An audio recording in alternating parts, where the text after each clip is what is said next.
പൂജാമുറി ചിലപ്പോൾ വീട്ടിലുണ്ടാവില്ല, ഒന്നും സ്ഥലമില്ല. എവിടെയെങ്കിലും അമ്മയുടെ ഒരു പടം വെച്ച് ഒരു വിളക്ക് കൊളുത്തി വെക്കുന്ന ഒരു സ്ഥലം ഉണ്ടായാൽ മതി. അവിടെ വൃത്തിയാക്കി എന്നും കാലത്ത് എഴുന്നേറ്റ് വിളക്ക് വയ്ക്കുക. 2 സന്ധ്യയ്ക്കും നാമം ചൊല്ലും.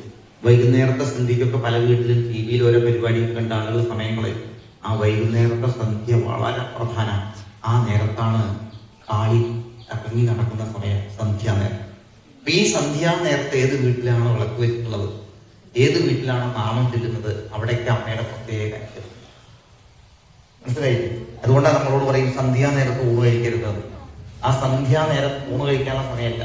സന്ധ്യാനേരം വിളക്ക് വെച്ച് വീടൊക്കെ വൃത്തിയാക്കി വിളക്ക് വെച്ച് ട്യൂഷന് പോകുന്ന മക്കളുണ്ടാവും, സ്കൂൾ വിട്ടുന്ന കളിക്കാൻ പോണ മക്കളുണ്ടാവും. അതൊക്കെ കഴിഞ്ഞ് വന്ന് കുളിച്ച് വിളക്ക് വെച്ച് സന്ധ്യക്ക് നാമം ചെല്ലും. അതുപോലെ രാവിലെ എഴുന്നേറ്റ് നേരത്തെ എഴുന്നേറ്റ് കുളിച്ച് നാമം ചൊല്ലിയിട്ട് വേണം പോവാൻ. നാമം ചൊല്ലി അച്ഛനെയും അമ്മയും നമസ്കരിച്ച്